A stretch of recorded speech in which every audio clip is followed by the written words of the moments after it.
Welcome to episode 29 of the Search with Candour podcast, recorded on Friday the 27th of September 2019. My name is Mark Williams-Cook, and I am joined again by Mr. Rob Lewis. Hello. And in this episode, we are, of course, going to be talking about the Google September core update. We're also going to be talking about the new rich snippet controls Google has released, as well as yet another update to Google Search Console. We were going to actually do some listener Q&A this episode. We asked for some of your questions at the beginning of the week, and we got some, but then Google went and dropped a core update, so we're going to cover that first and most likely do the Q&A next episode.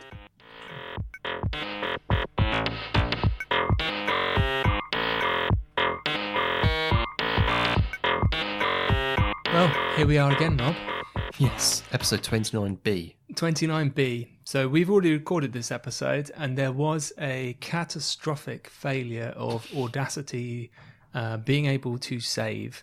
So here we are again on take 2, and we really know what we're going to say this time. Yes. So kick-off notice. I just want to say, firstly, well, big thank you to everyone who is actually deciding to subscribe and listen to this podcast.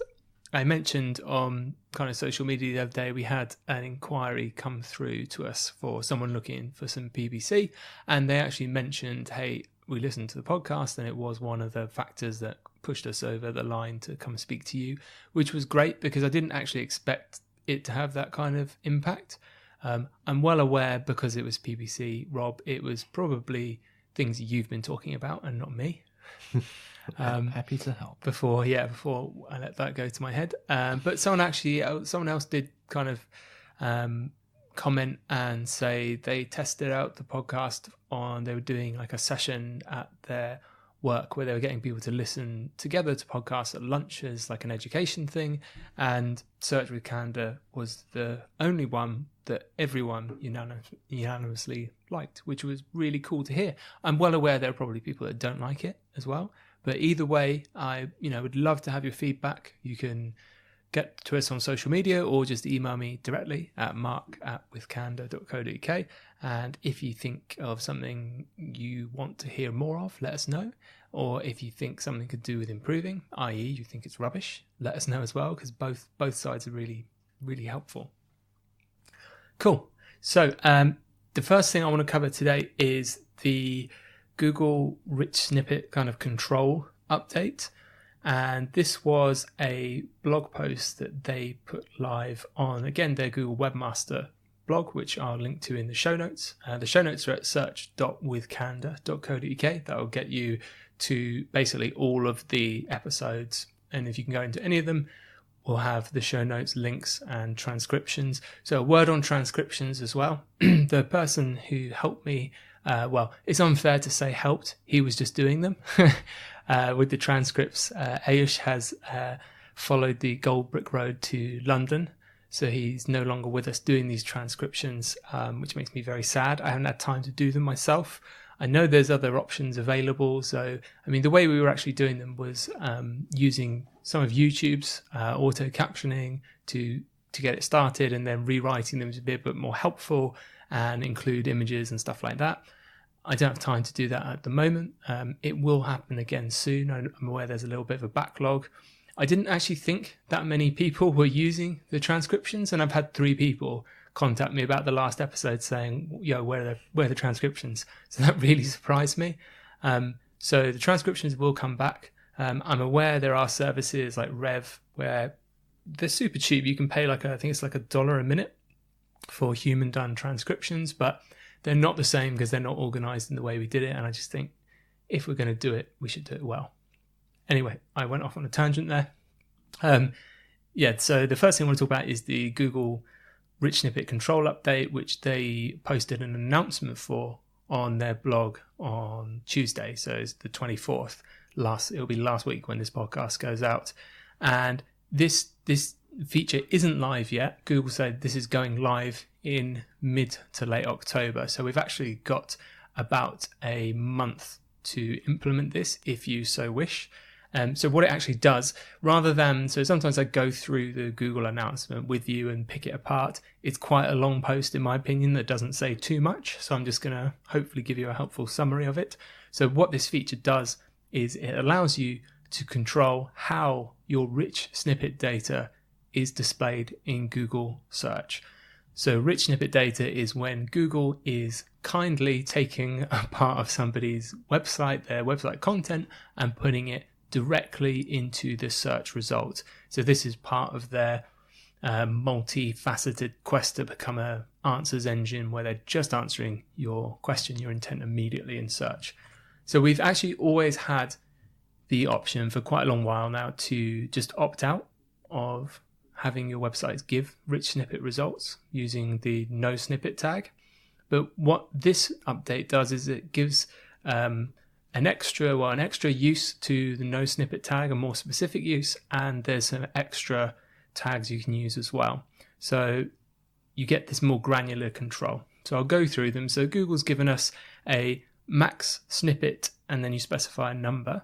And this is a new meta tag that lets you specify a maximum text length in characters of a snippet for your page. So you can limit how much Google can show in a rich snippet result. You have to be quite careful, I think, on that because there is a minimum before Google won't show the rich snippet. And I don't think that's defined. Feel free to correct me on that if I'm wrong. I don't think it's defined as a minimum what they need for a rich snippet, but keep it sensible.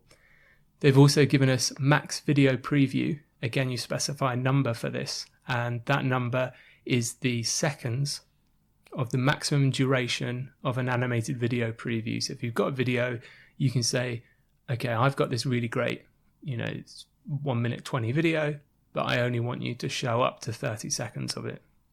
And lastly, there is a max image preview, which takes a setting, not a number, and that's a meta tag that lets you specify the maximum size of an image preview for images on the page, and you can say either none, standard, or large.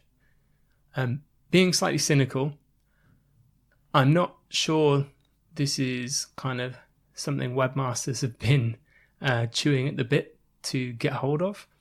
I feel this might be a move to respond to various kind of antitrust cases and whatnot Google's facing at the moment in regard to them essentially taking people's web content, which they've normally had to pay to get or pay someone to write for them, and essentially circumnavigating their site, their platform, and just providing that for free on Google search and actually monetizing it as well, because it's that content that people are trying to get hold of and they're on Google to get that content, and then Google's showing them ads, which are essentially monetizing other people's content without them getting a bit, obviously.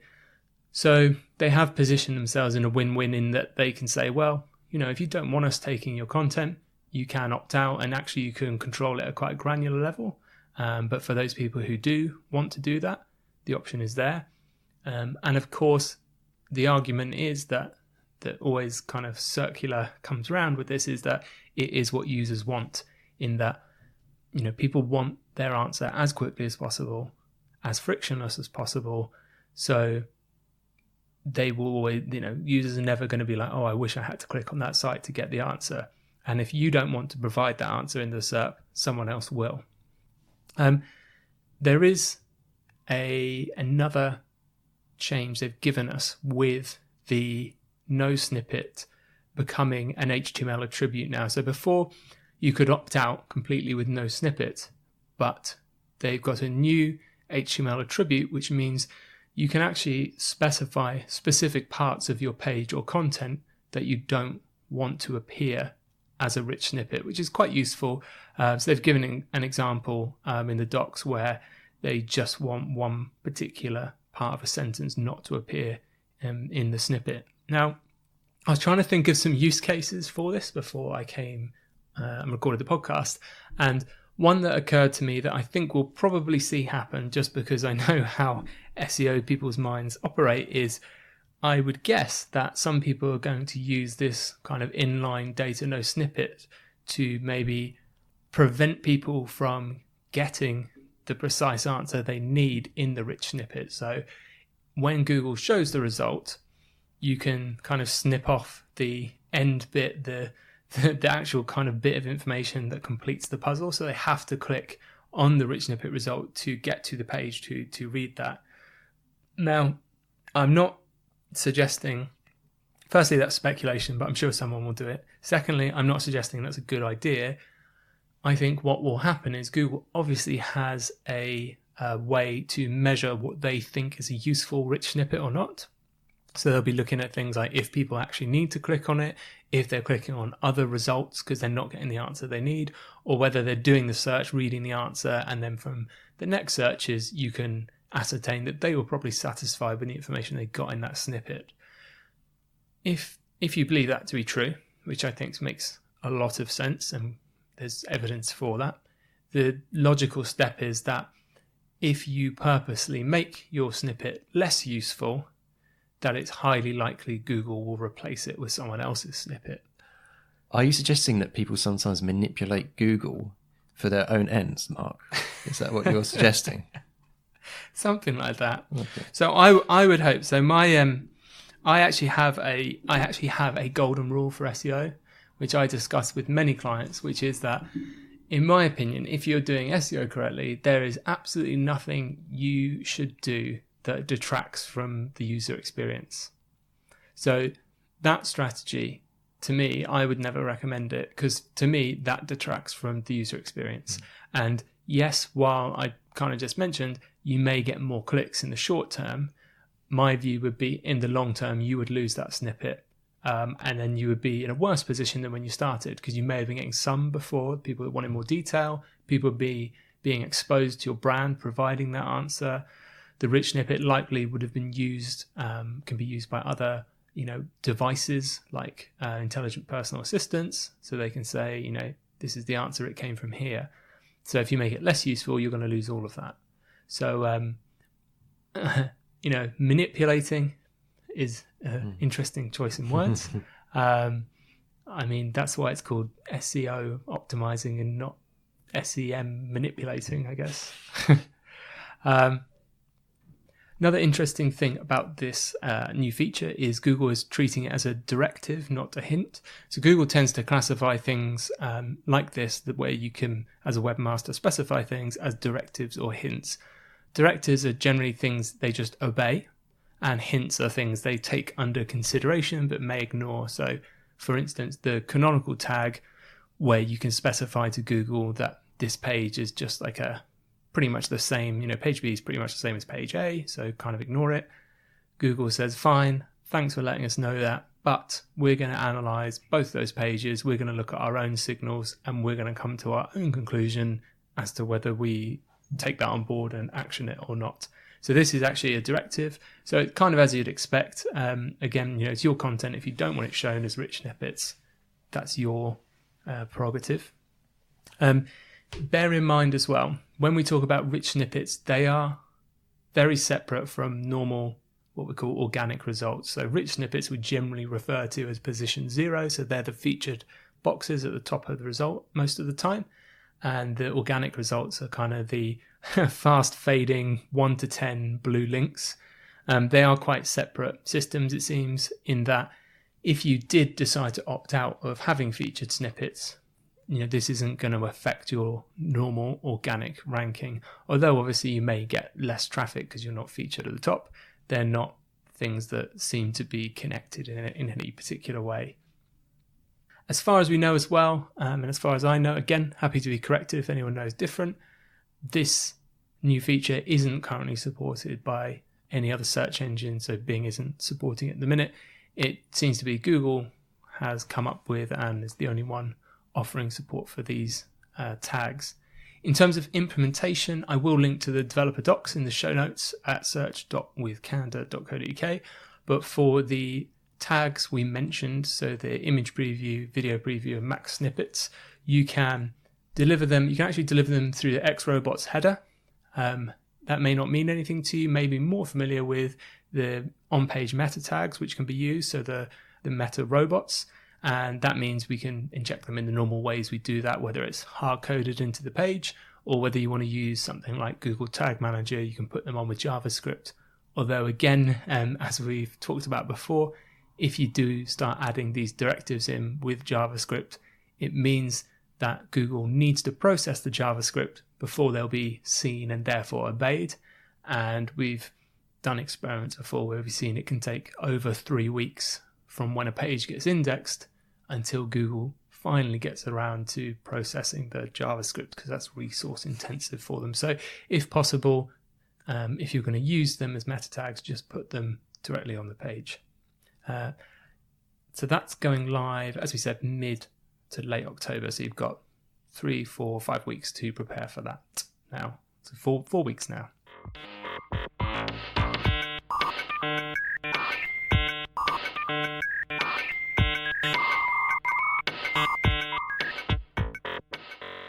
Got a short and sweet update from Google Search Console. We've had a couple of these recently. So last episode we were talking about the breadcrumb update that's in Search Console, so you can diagnose any issues with breadcrumbs.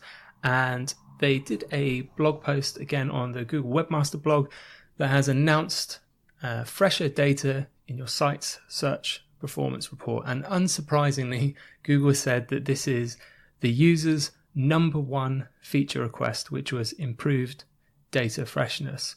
So this update basically just means that we can now see data as recent as less than a day old. And previously, so up until now, we've had to wait a few days, like 2, 3, 4 days, before data within Google Search Console was refreshed, which kind of made it difficult to use in some situations as a diagnostic tool. If, for instance, you're doing a site migration, you put the new site live and you're desperately trying to check to the best of your ability if everything's working correctly, you don't have any errors, having to wait another few days for a direct line from Google as to if it's having issues is difficult. So it's really great that we've got that. It's been combined actually with some other updates we've had over the last months to Google Search Console. So again, one of the big ones is longer data retention. So all of these things make it more useful as a tool to use daily. We actually spoke in the version A of episode 29 about shadow IT, which was a term I don't think you'd come across before. I haven't heard of it before. No, and in fairness, I'm very new to it. Someone introduced it to me only a few months ago, and I've worked with computers pretty much all my life, but I wouldn't say I kind of work in IT. And the way they described it to me, if you haven't heard of the term shadow IT as well, is basically when you get a problem within an organization that can basically be fixed by a technology, IT, software solution, but there isn't like an off-the-shelf package or SaaS or whatever to do that, then people cobble together their own solutions or sign up to their own kind of third-party arbitrary tools to fix that problem. And the company as a whole kind of isn't aware that thing exists. And I certainly think there's a lot of shadow IT solutions to Google Search Console in the past. So I've seen all kinds of scripts and tools people use to archive the data, because before, to begin with, you'd only get like 30 days data and then it was gone forever, and this has been extended and extended. So having all these updates with more fresh data, storing it for longer, certainly is going to make it as a standalone tool more helpful, which is great. We did see the sunsetting of the old Google Search Console interface a few weeks ago now, much to the upset of many SEOs. We haven't quite seen all of the features from the old Search Console migrated into the new ones, and there's certainly some concerns about some of the data in the new Search Console. It's a little bit more opaque in cases. There's some interesting examples where figures seem to be very different, wildly different, or just kind of wrong. So again, that's probably, to be honest, a trend I think I've seen with Google over the years, about taking a little bit of power away from webmasters, but giving them different types of tool. But generally, I think it's got to take the rough with the smooth, and it's a useful update. It's really good. We can get that data now.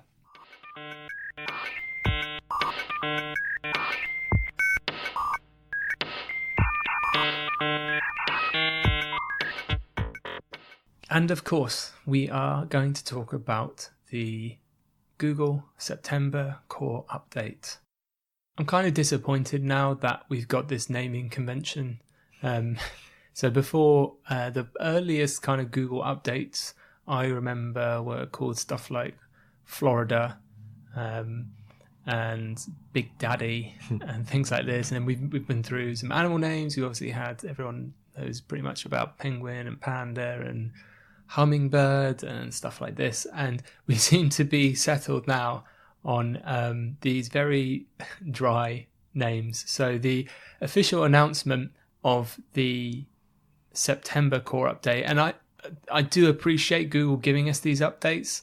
So, they don't have to do this. And the kind of tradition before has been Google just drop an update and don't really say anything, and then lots of things change, and then people come together in collective panic and realize that there has been an update because everyone else is panicking or celebrating. So I do appreciate they give us these this heads up, even if it isn't very long. It doesn't need to be long because basically there's nothing you can do because they're not telling you exactly what the update is. So the Search Liaison account on the 24th of September said, later today we are releasing a broad core algorithm update, as we do several times per year. It is called the September 29 core update. Our guidance about such updates remain as we've covered before. Please see this blog for more about that. It does irritate me, as I said before, that Google call it a blog and not a blog post. But hey, that tweet itself even is a copy and paste of the one we saw in June, where they said exactly the same thing, but they replaced the word September with June. They've obviously had a change in policy where they are going to make webmasters aware ahead of time. There is something to take from this again, though, which is if you do read the blog post, they will talk about the fact that this is a core algorithm update, meaning if you find your site goes kind of down in the rankings after this, that this doesn't mean that there's a specific problem with your site you need to fix. And there's this blurred line that I see danced across a lot where people get confused between Google penalties and core updates. So I think it's worth just going over this once more. We did a whole episode as well on all about Google penalties. I think it was number 16. I'll link to it in the show notes if you want to check that out. But there is an important difference here and it's worth reflecting on. So if we have one of these core updates and you find that, oh no, I've lost loads of rankings, that's not because you are specifically suddenly doing anything wrong. What it is that Google has tweaked their algorithm, obviously, to get closer to their end goal of the type of sites they want to rank for certain queries. And it's been deemed basically that other sites now fit those criteria better than you do. So you haven't moved down, everyone else or those competitors have moved up. And the result of that is the water's risen around you, so you are now lower. Whereas a manual action is, or Google penalty, is when just your site is affected. And from the inside, the effect looks the same, which is, oh no, we've lost our rankings.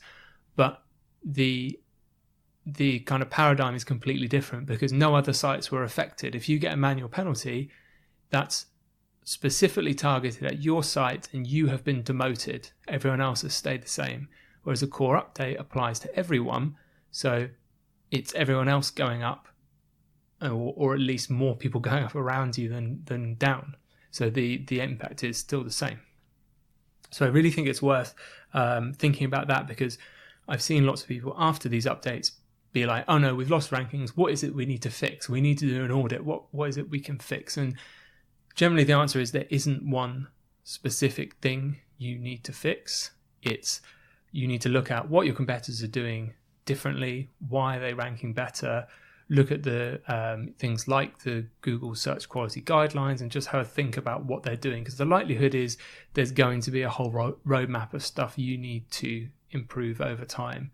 So in our A version recording, Rob and I we had a discussion about this. What was it you'd asked me? I think I said playing devil's advocate, even though there isn't technically anything wrong the advertiser's doing, they're still going to want to react to it to get traffic up and to compensate. Yeah, so if they've lost their like like so if what they is it? lost a search query, this, for example, they how had can a we core reverse it? search query that was generating revenue for them, and that suddenly stops. They're going to want to get that revenue stream back. How can they revert that? Yeah, so that's what we spoke about, wasn't it? So it was actually talking about, look, if that has happened to you, you need to kind of get it out of your head that you can just reverse this because the algorithm has updated. It's not something you've changed, and it's going to be a combination of many things. Now, as more information does come out about the update, it may be that you've approached this. So we spoke to Tom Acheski a couple of episodes ago from the user story about how SEOs can improve sites by taking this user experience approach, because you'll hit a lot of kind of things Google are looking for without even realizing it, rather than trying to take this bottom-up approach of checkboxing things that at least impact it. So it might be as we get more information about the update that we know it's looking more closely at some certain factors. So it might help in prioritization, but the general approach needs to be, look, it's the algorithm update. You can't reverse that. There's not going to be a sudden fix. You've essentially got two roads to go down. One is the kind of analysis of why are your competitors doing better than you, what's their user experience like, what's their content like, etc., and building a roadmap for that, prioritizing it maybe around what we know about the algorithm update. And the other is there is some short-term stuff we can do, all the basics about, marketing, digital PR, producing great content, doing outreach, getting links, upping the amount you're doing with that. Links still play a part in Google's algorithm. We still day in, day out see websites that win decent links get better rankings. So there is things, you can do in the short term, but it's not this view of what's the problem to fix. It's more, what can we improve and what order should we do it in? So we actually have got some data. So about the core update, which is why we kind of elected to speak about it, because we tend not to talk about these things until we've seen something.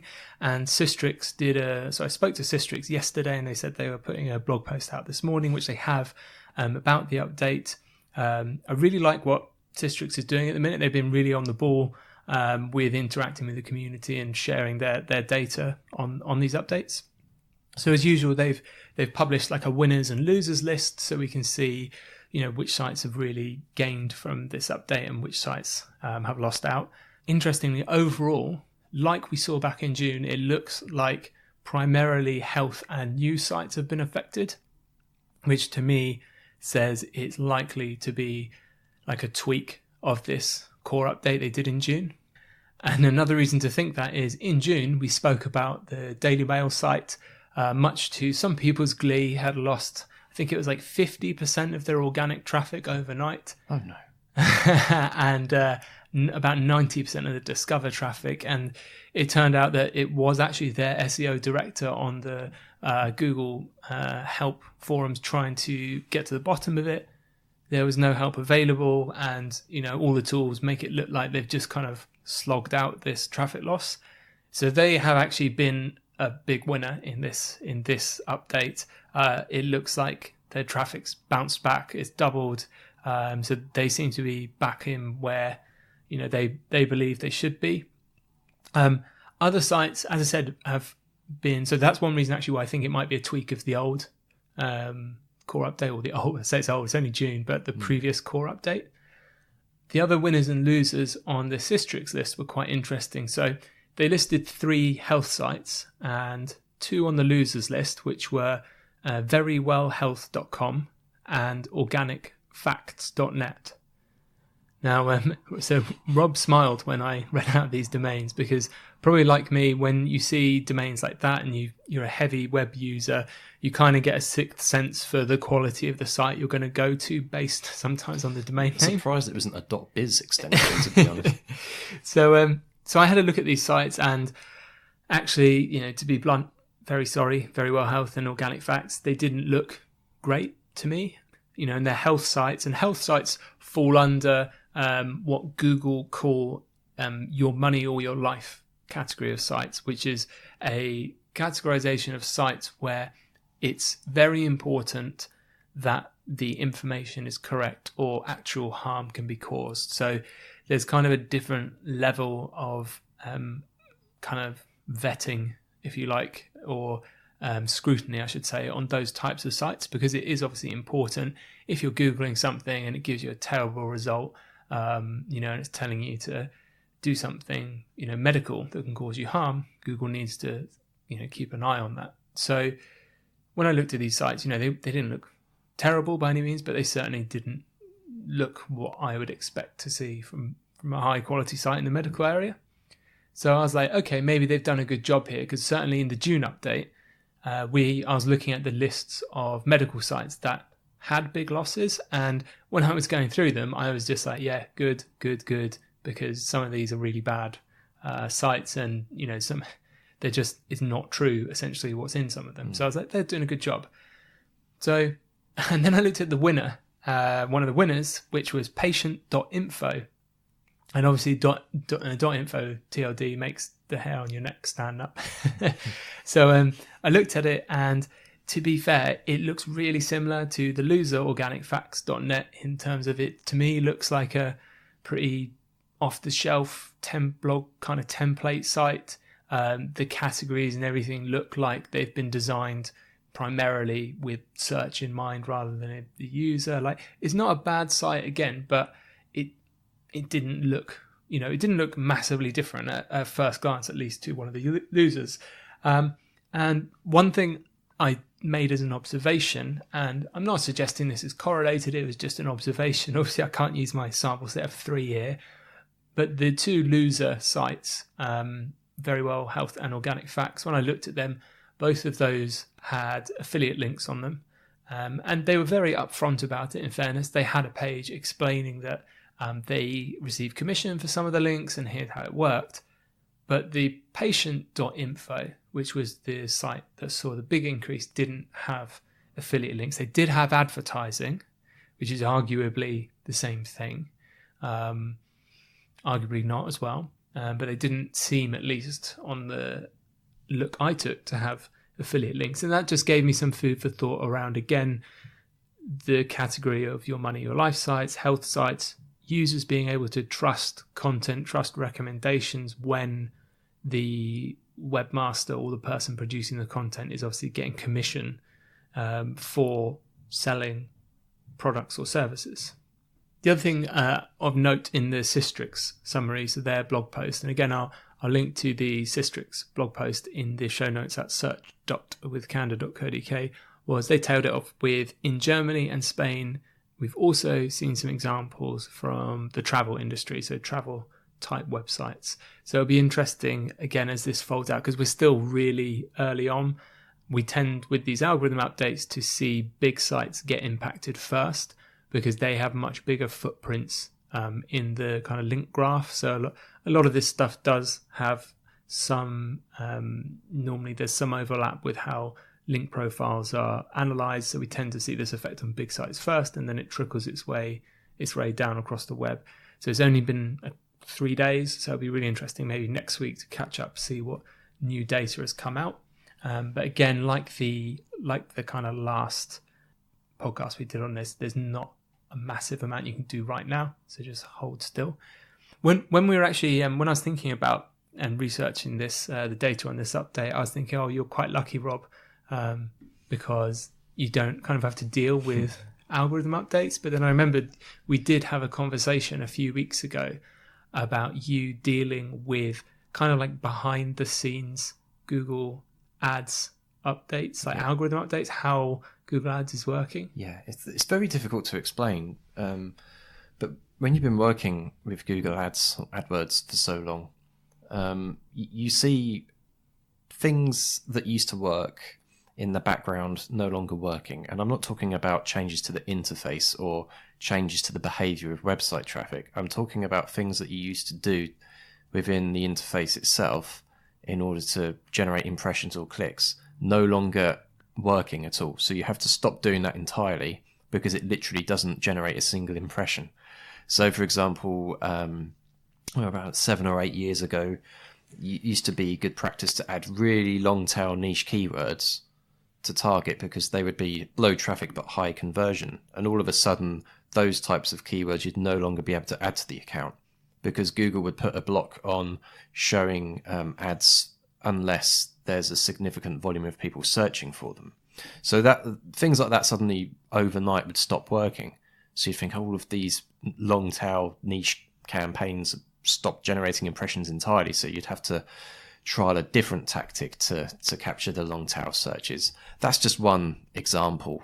But there's lots of things that would literally stop working or not work as well, not drive as much traffic. So you'd have to work around them. And I guess you could call them changes to the Google Ads algorithm that happen in the background, which aren't announced. But if you work in pay-per-click day in, day out, then the manager will notice it. They'll notice that doesn't work anymore. I have to change that, and you have to react to it. Yeah, the attitude on the organic updates tends to be Google will say, okay, we're making this update, whatever, and the chips are going to fall as they may, basically, with your websites. And it doesn't affect Google immediately and directly in the revenue that they generate. So the quality of the organic results is paramount to Google. So they did over $100 billion last year in advertising revenue, primarily because because people choose to use Google because it gives good results. So if they get bad results, obviously they wouldn't have the audience for the platform. But in the short term, if if the Daily Mail loses or gains traffic, it kind of doesn't affect how much revenue Google's generating. Whereas I guess if they were to be very specific about the updates they were making maybe to Google Ads platform, that's going to change account managers' behavior. So if they now say, oh, we're looking at this or this works like this, you're obviously going to the best of your ability, going to optimize towards that, which could then have some interesting effects, I guess, on how much revenue they generate very immediately. Absolutely. And I know in one of the previous podcasts, we discussed one of the, I'm going to call it a shadow update. One of the our shadow IT. Exactly. They made the update to the location targeting, where they basically broadened up to the location targeting options. So you no longer can just target by people in a specific area. It would broaden it up to target people who have also regularly or recently been in that area. That is what I would call a brazen update that, is quite an obvious change that eventually will get announced. But there are these shadow updates, I guess, that Google probably make behind the scenes that don't really impact advertisers a great deal, or maybe they don't even impact the pay-per-click manager a great deal, but will influence revenue for Google, I guess. They probably have a team of people there whose sole job is to incrementally make these minor changes to the Google Ads algorithm that will maybe increase revenue by 0.025%. But when you're talking Which about is still billions, more money than I see in my life. Exactly, yeah. So yeah, these things to consider. Yeah, so I mean that makes perfect sense that they'd have people essentially looking at, if it's not negatively impacting advertisers, there's no reason why they wouldn't want to optimize their platform to generate them as much money as possible, because that's the business that they're in, isn't it? That's the reason why that platform exists, is to generate the money. So as expected, this has taken quite a while, so we're going to end the show here. We will be doing, or the plan is, unless Google release some great new features or decide to do a beginning of October core update, we'll do a Q&A. We'll do a Q&A episode next Monday. So that will be the 7th of October. Is that right? Yeah, 7th of October. So if you do have any questions about SEO or PPC that you would like to hear discussed, or you have some specific SEO questions and you're struggling to get a decent answer from them, we can do our best to try and give you a decent answer. Feel free to email them to me at mark@withcandour.co.uk, or you can find me on Google. It's very easy to do. So please give us those questions. Otherwise, as usual, the show notes are online at search.withcandour.co.uk. Did I talk about the transcriptions in this version B? I did already. You're nodding. Yeah, I'm having trouble between remembering what was in version A and what was in version B, and what we've covered and what we haven't. It's like we're in a parallel universe or something, isn't it? Okay, so we're going to wrap it up. I hope that you will subscribe if you're not already, and I hope you will continue listening. Please give us feedback, and I hope you have an absolutely brilliant week. I'll see you later. Goodbye.